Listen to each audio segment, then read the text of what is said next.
성도 여러분, 안녕하세요. 오늘은 믿음과 상식은 어떤 관계에 있는지 함께 나누어 보는 시간이 되었으면 합니다.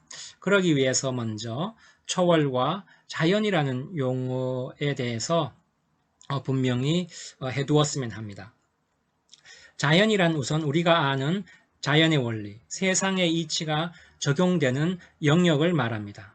자연의 원리는 물이 높은 데서 낮은 데로 흐르는 것이고, 세상의 이치는 나쁜 짓 하면 벌 받고 착한 일 하면 칭찬받는 것이지요. 한마디로 우리의 상식과 이치에 맞는 것을 자연의 영역이라고 합니다. 한마디로 상식의 영역입니다.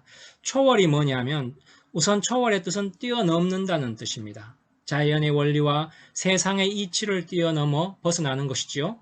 모세가 지팡이를 들자 홍해가 갈라진다든지, 예수님이 바다 위를 걸어오시고 바다에 풍랑이 일어 제자들이 겁을 먹자 예수님이 말로 바람을 잠잠하게 합니다. 이와 같이 자연의 이치와 원리를 넘어서는 것이 바로 초월입니다. 그래서 하나님을 초월적인 존재라고도 부릅니다. 그런데 하나님의 초월적 간섭하심 가운데 가장 큰 간섭하심이, 가장 큰 초월적인 일, 기적이 뭐냐 하면 우리를 죄와 사망에서 의와 생명으로 옮긴 것입니다. 자연의 원리와 세상의 이치로는 불가능한데 하나님이 간섭하심으로 죄인에서 의인으로 우리의 신분을 바꾼 것입니다. 여기에 초월적 하나님의 하나님 되심이, 하나님다우심이 바로 여기에 가장 잘 드러나 있기 때문에 이 초월적 간섭을 특별히 은혜라고 부릅니다. 우리는 이 초월 은혜를 믿지만 불신자는 초월적인 일, 기적을 믿지 않고 죄 사함을 받는 은혜도 믿지 않습니다. 왜냐하면 그것이 자연의 원리와 세상의 이치에 맞지 않기 때문입니다. 초월적인 사건을 경험하면 우리는 하나님의 간섭하심을 고백하지 않을 수 없게 됩니다. 신앙 간증을 통해 받는 은혜가 보통은 오래 못 갑니다. 듣는 순간에는 감격도 되고 눈물도 흘리지만 내 것이 아니기에 들을 때뿐인 경우가 많습니다. 그렇다면 간증이란 게 도대체 어디에 소용이 있을까요? 그것은 바로 하나님이 지금도 일하고 계시는구나.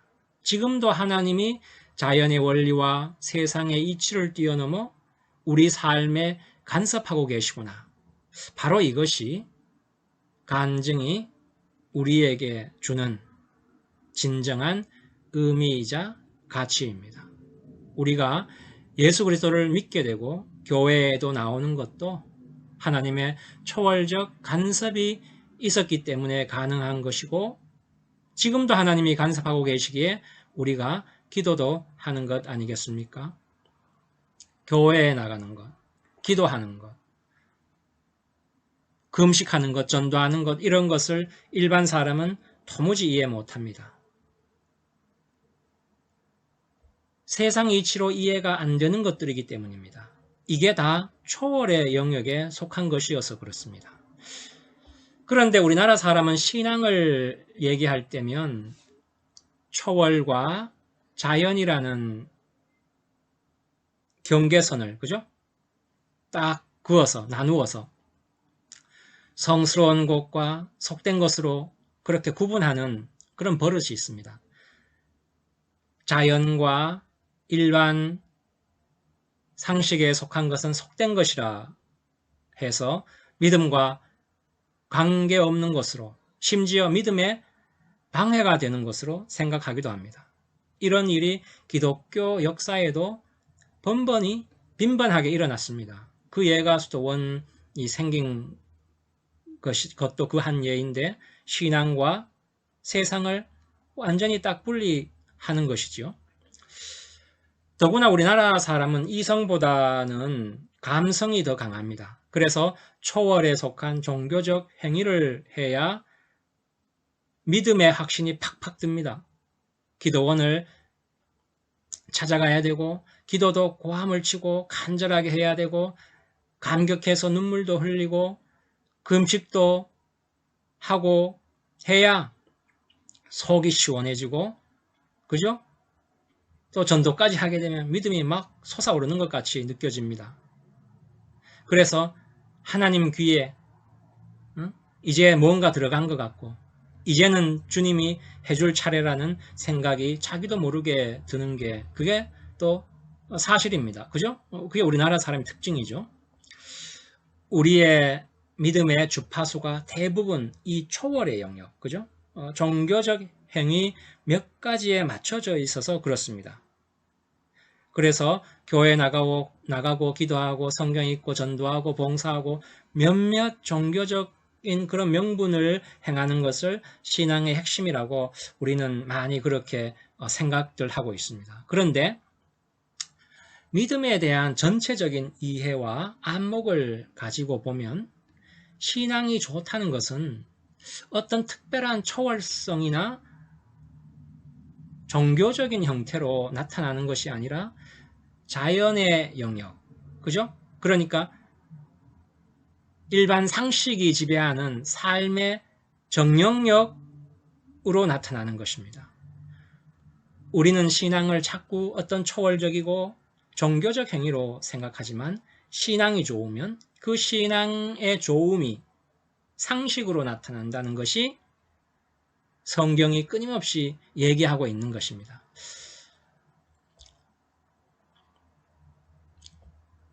우리 구약 성경 예레미야 7장에 보면 이런 말씀이 있습니다. 한번 읽어보겠습니다. 여호와께로부터 예레미야에게 말씀이 임하니라 이르시되 너는 여호와의 진문에 서서 이 말을 선포하여 이르기를 여호와께 예배하러 이 문으로 들어가는 유다 사람들아 여호와의 말씀을 들으라. 만군의 여호와 이스라엘의 하나님께서 이와 같이 말씀하시되 너희 길과 행위를 바르게 하라. 그리하면 내가 너희로 이곳에 살게 하리라. 너희는 이것이 여호와의 성전이라 여호와의 성전이라 여호와의 성전이라 하는 거짓말을 믿지 말라. 너희가 만일 길과 행위를 참으로 바르게 하여 이웃들 사이에 정의를 행하며 이방인과 고아와 과부를 압제하지 아니하며 무죄한 자의 피를 이곳에 흘리지 아니하며 다른 신들 뒤를 따라 화를 자초하지 아니하면 내가 너희를 이곳에 살게 하리니 곧 너희 조상에게 영원 무궁토록 준 땅이니라 이렇게 말씀하고 있습니다. 하나님께서 예레미야 선지자를 통해 이스라엘 백성에게 하고 계신 경고가 뭐냐면 너희가 성전을 지었다고 해서 신앙의 책임을 다했다고 생각하지 말라는 것입니다. 이스라엘 백성이 지은 하나님의 성전은 대단히 값진 것이었을 뿐만 아니라 온갖 정성을 기울여 만든 건물입니다. 성전을 지은 그 정성, 그게 곧 하나님을 향한 믿음이라고 이스라엘 사람들은 생각한 거지요. 그런데 하나님은 이들이 쏟아낸 열심 있는 그런 열심, 정성을, 그죠? 하나님은 거부하고 계신 것입니다. 그러면서 하나님은 이런 단서를 붙이고 있습니다. 너희가 만일 길과 행위를 참으로 바르게 하여 이웃들 사이에 정의를 행하며 이방인과 고아와 과부를 압제하지 아니하며 무죄한 자의 피를 이곳에서 흘리지 아니하며 다른 신들 뒤를 따라 화를 자초하지 아니하면 이렇게 말씀하고 있는데 이런 단서를 붙이고 있는데 하나님을 사랑해서 한다고 하는 몇 가지 특별한 종교적 행위로는 하나님을 기쁘시게 할 수 없고 삶의 전 영역, 상식과 일반의 영역이 신앙의 참된 영역이라고 지금 말씀하고 있는 것입니다. 예수님이 오셔서 그 많은 율법을 두 가지로 요약하셨는데 하나님 사랑, 이웃 사랑입니다. 이웃 사랑 없이는 하나님을 사랑할 수 없다는 것이지요. 여기서 이웃이 뭐냐 하면 바로 몇 가지 특별한 종교적 영역이 아니라 상식과 일반의 영역입니다. 상식과 일반의 영역에서 믿음이 그 진실성을 드러낸다는 것이지요. 누가복음 18장에 우리가 잘 아는 그 바리새인과 세리가 성전에서 기도하는 장면이 나옵니다. 바리새인은 서서 따로 기도하여 이르되, 누가복음 18장 11, 12, 13절인데 바리새인은 서서 따로 기도하여 이르되 하나님이여 나는 다른 사람들 곧 토색 불이 간음하는 자들과 같지 아니하고 이 세리와도 같지 아니함을 감사하나이다. 나는 일회에 2번씩 금식하고 또 소득의 11조를 드리나이다 하고 세리는 멀리 서서 감히 눈을 들어 하늘을 쳐다보지도 못하고 다만 가슴을 치며 이르되 하나님이여 불쌍히 여기소서 나는 죄인이로소이다 하였느니라. 이렇게 말씀하고 있습니다. 예수님이 세리의 믿음을 받으심으로 몇 가지 종교적 행위로 자기를 높이고 있는 바리새인의 믿음을 주님은 거부하고 계시는 것입니다. 우리는 바리새인 서기관 율법학자들을 나쁘게만 보지만 이들의 종교적 진정성은 정말 대단한 것이었습니다. 그러나 예수님은 바리새인의 기도와 금식과 예배를 꾸짖고 계십니다. 왜냐하면 이들의 신앙이 몇 가지 종교적 명분인 기도나 금식으로만 나타났지 상식에 속하는 삶의 영역에 걸쳐서는 나타나지 않기 때문입니다. 기도, 금식, 봉사 이런 것 몇 가지 종교적 행위를 열심히 한다고 해서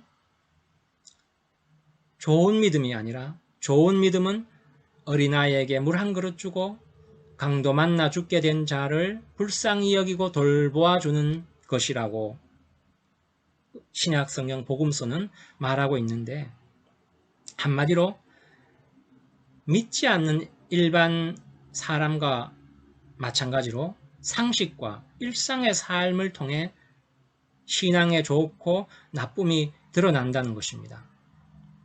그런데 기도하고 말씀 읽고 전도하고 봉사하는 종교적 영역에서가 아니라 믿지 않는 자와 마찬가지로 자연과 상식 일반의 삶에서 우리 신앙이 어떠한지가 드러난다면 당연히 이런 물음이 나오겠지요. 그러면 믿는 자나 안 믿는 자나 결국은 세상의 상식적 윤리와 도덕에 따라 판단을 받겠네요 하는 그런 물음이 나오기 마련입니다. 그렇죠? 믿지 않는 자도 세상의 상식적 윤리도덕으로 그 사람됨 인격이 판가름나고 믿는 자도 똑같이 세상의 상식적 윤리도덕에 의해 그 신앙 인격이 판가름 난다는 것인데 그런데 겉으로는 비슷해 보여도 세상의 상식적 윤리 도덕의 덕목들 그러니까 예를 들면은 경우가 바르다든가 예의 바르다든가 됨됨이가 괜찮다든가 인격과 같은 이런 덕목들이 그죠? 행해지는 동기와 이유와 목표에 있어서는 실은 전혀 다릅니다. 그게 왜 그런지 한번 볼까요? 옛날 양반들 이런 말 하잖아요. 그죠? 옛날 양반들 얼어 죽어도 격불을 안 쬐고 물에 빠져 죽어도 개 헤엄은 안 치고 굶어 죽어도 체면은 안 버린다는 말 들어보셨죠? 이게 뭐냐면 나는 너와는 종류가 다른 사람이라는 자존심, 자기 의에서 나온 것입니다. 나는 인의예지, 그죠? 인과 의와 예라는 도덕적 명분도, 그죠? 도덕적 명분도 지키는 사람이고, 도덕적 명분도 지키는 남다른 사람이고, 게다가 이것저것 아는 게 많은 남다른 사람이라는 자존심에서 나온 것인데, 이게 실은 대부분의 사람들 속에 자기도 모르게 들어있는 인간의 본성입니다. 가난한 자를 돕거나 선행을 하는 것을 가만히 생각해 보면 내가 원래 그런 사람이어서 그렇게 하기보다 그게 도덕적으로 좋은 것이라고 하니까 하는 경우가 대부분입니다. 그래서 결국에는 나는 이러이러한 도덕적 선행도 하는 사람이라는, 그죠? 자기의 남다름, 자기의, 자기 치장이 그 안에 감춰져 있을 때가 참 많습니다. 겸손이라는 덕목도 말이죠. 원래 그 사람 바탕이 겸손해서 겸손하기보다 그게 좋은 덕목으로 쳐주고 알아주니까 겸손할 때가 많습니다. 그렇게 하면 자기 몸값이 올라가기 때문이죠. 믿지 않는 자들이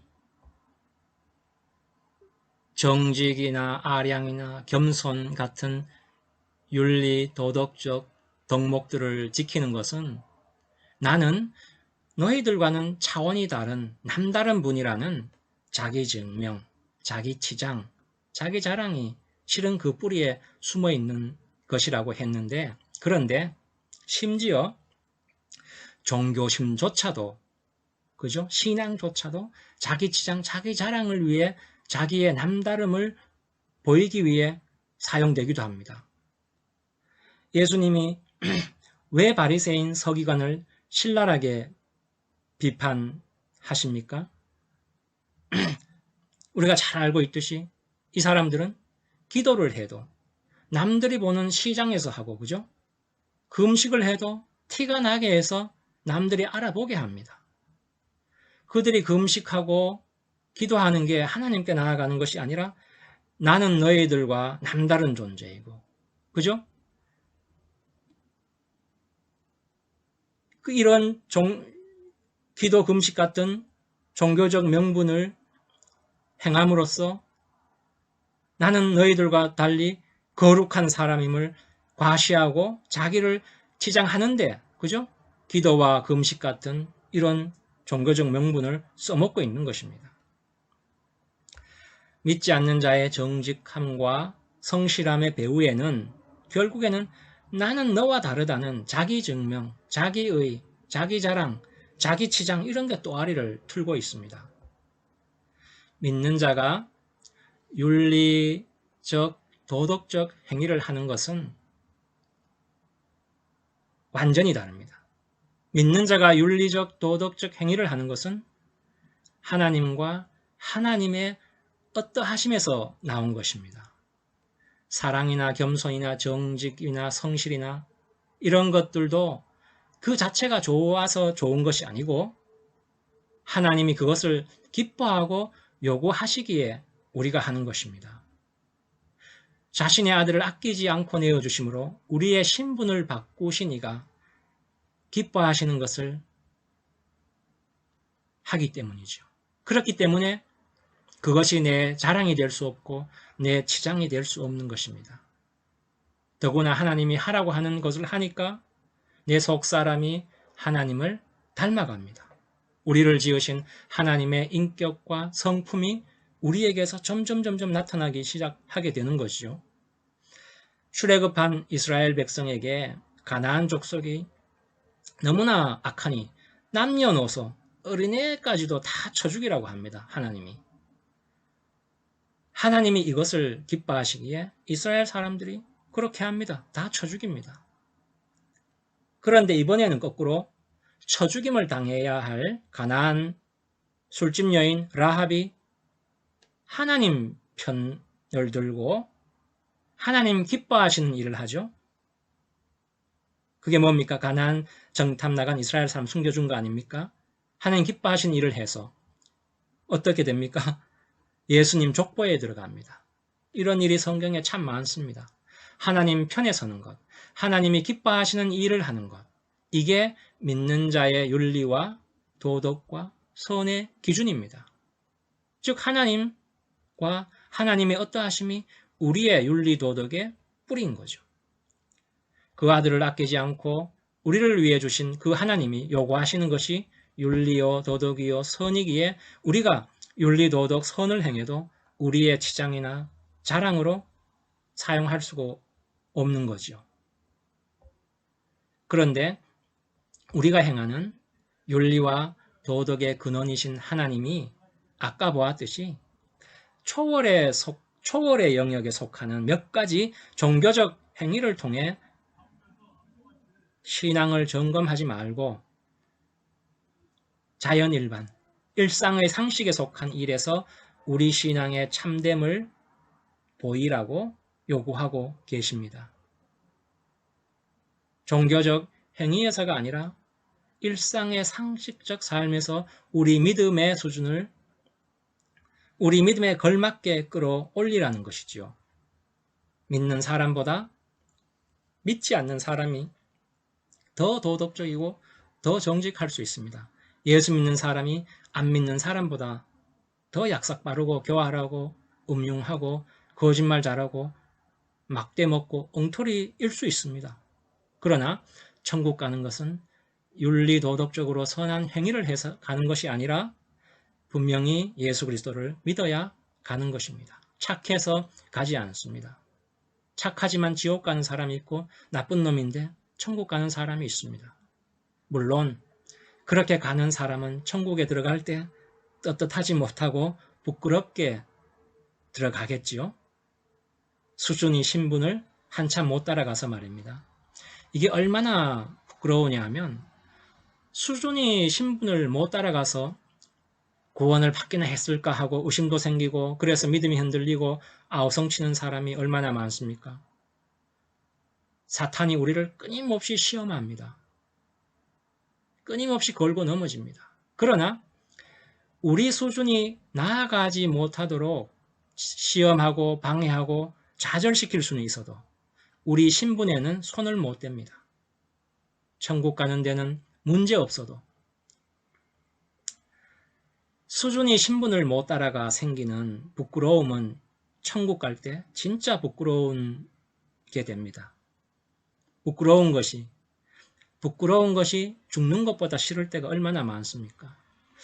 우리의 수준이 기도를 열심히 한다든가 전도를 열심히 한다든가 성경을 많이 본다든가 특별히 헌신을 했다든가 하는 몇 가지 종교적 명분에서 확인되는 것이 아니라 자연과 상식에 속하는 일에서 확인이 되어야 한다고 특히 사도 바울은 끊임없이 이야기하고 있습니다. 왜냐하면 이미 우리의 신분은 바뀌었고 이제는 수준이 우리에게 문제가 되기 때문입니다. 신앙이 자연과 상식, 교양 이런 것으로 나타나야 하고 점검되어야 하는데 이것이 굉장히 어렵습니다. 그래서 우리의 수준을 신분에 걸맞게 하는 게 이게 참 어려운 것입니다. 아우성이 그죠? 비명소리가 터져 나오지 않습니까? 예수를 잘 믿는 신앙의 고귀한 경지에 가면 어디에 다 다르냐 하면 어디에서 다르냐 하면 표정에서 다릅니다. 상식적인 일에서 빛이 납니다.